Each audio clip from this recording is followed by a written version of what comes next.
بہت بہت بہت وقت پہلے کی بات ہے جب اس دنیا میں موجود ہر چیز کے اندر جان تھی. ہر چیز اپنے اندر وہ سارے احساسات رکھتی تھی جو ایک زندہ چیز میں ہوتے ہیں. اسی دور میں ایک ہاتھ تھا جو ایک اچھی رہنے کی جگہ کی تلاش میں نکلا. اس تلاش میں وہ ایک جگہ میں پہنچا جہاں اس کی ملاقات 4 ہوادار سوراخوں سے ہوئی. چاروں انگلیوں کی بس ایک سوراخ سے دوستی ہو گئی، لیکن انگوٹھا اکیلا رہ گیا. انگوٹھا ان انگلیوں کو ان سوراخوں کے ساتھ کھیلتا دیکھتا اور بہت اداس ہوتا. انگوٹھے کی اس اداسی میں کئی موسم بیت گئے اور وہ خود کو نکارا سمجھنے لگا. ایک دن انگوٹھا جب اداس بیٹھا تھا، اس نے سامنے جال میں ایک مکڑی کو دیکھا جو اس جگہ کو چھوڑ کر کسی اور جگہ جا رہی تھی. اس نے کہا، دوست، خود کو اکیلا مت سمجھو. جو اکیلا ہوتا ہے اس کے ساتھ خدا ہوتا ہے، اور سب اس دنیا میں اکیلے آئے ہیں اور اکیلے ہی جائیں گے. اس لیے ہمت مت ہارو اور اپنا مقصد جانو. مکڑی کی یہ بات سن کر انگوٹھی کو کچھ تسلی ہوئی. پھر ایک بہت ہی کڑاکے دار سردی کا موسم آیا جس میں بہت سی چیزیں اپنی جان سے ہاتھ دھو بیٹھی، اور ان چیزوں میں وہ 4 ہوادار سوراخ بھی شامل تھے. اپنے دوستوں کو یوں مرتا دیکھ ان 4 انگلیوں نے ہمت ہار لی اور انگوٹھا بھی پریشان ہو گیا. ہر چیز بہت زیادہ خوفزدہ تھی کہ اب وہ اس سردی کے بھیانک موسم سے نہیں بچیں گے. اسی میں اس جگہ میں موجود ایک پنکھے نے کہا کہ بہت وقت پہلے ایک چیز تھی جو اپنی نسل کی ایک اکلوتی چیز تھی. اس چیز نے خدا ہونے کا دعویٰ کیا، اور اس دعوے کو ثابت کرنے کے لیے اس نے کچھ ایسا کیا جس سے بہت زوردار دھماکہ ہوا. اس دھماکے سے اس کی موت تو ہوئی، اس کے ساتھ موسم بھی بگڑتا گیا.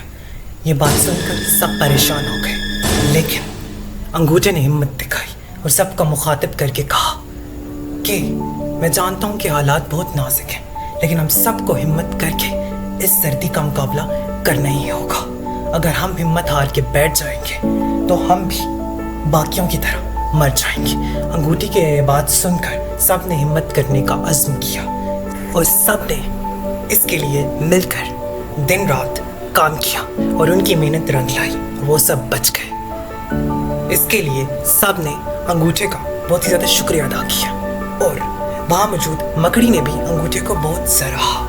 پر انگوٹھے نے کہا کہ یہ سب کچھ تو تمہاری ہمت دلانے کا ہی نتیجہ ہے. پر مکڑی نے کہا، نہیں، وہ میری ماں تھی، میں ان کی بیٹی ہوں. انہوں نے مجھے اور میرے بہن بھائیوں کو تمہارے بارے میں بتایا تھا.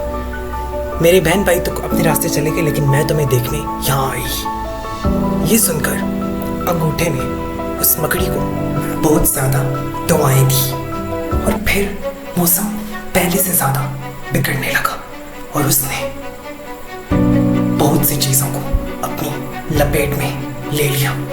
اس میں جن چیزوں نے ہمت کی وہ تو زندہ بچ گئیں، لیکن بہت سی چیزیں بے جان ہو گئیں، اور کچھ چیزیں تو بالکل ہی غائب ہو گئیں. ہاتھ نے جب یہ دیکھا تو بالکل پریشان ہو گیا. اسے سمجھ نہیں آ رہا تھا کہ وہ کیا کرے. پھر اسے کہیں سے ایک روشنی آتی ہوئی دکھی، تو انگلیوں اور انگوٹھے نے فیصلہ کیا کہ وہ اس روشنی کی طرف جائیں گے، اور وہ اس روشنی کی طرف چلتی ہے. اور پھر اس کے بعد وہ کبھی بھی کسی کو نظر نہیں آئے. کچھ سالوں بعد جب اللہ تعالیٰ نے انسانوں کی تخلیق کی تو انہیں ہاتھ جیسی نعمت سے نوازا. تو سب چیزوں نے اس ہاتھ کو دیکھ لیا جس کی کہانیاں وہ اپنے آباء و اجداد سے سنتے آ رہے تھے. انہوں نے دیکھا کہ وہ تو ہر انسان کے پاس موجود ہے، اور وہ اسے بہت سے کام سر انجام دینے کے لیے استعمال کرتے ہیں. اس ہاتھ سے انہوں نے بہت سی چیزیں بنائی جو اس ہاتھ کو یاد تھی. انگلیوں اور انگوٹھے کا مل کر کام تو ہے ہی، لیکن ان کا اپنا الگ الگ کام بھی ہے. انگوٹھے کو لوگ دوسروں کو نیچا دکھانے اور ڈیگریڈ کرنے کے لیے استعمال کرتے ہیں، لیکن اس کا سب سے اہم کام وہی ہے جو اس نے سب سے پہلے کیا تھا، دوسروں کو ہمت دینا، جسے آج کے دور میں کہتے ہیں تھمز اپ. اس طرح انگوٹھے نے اپنا مقصد پہچانا. علامہ اقبال کا شعر ہے نا، نہیں یہ چیز نکمی کوئی زمانے میں، کوئی برا نہیں قدرت کے کام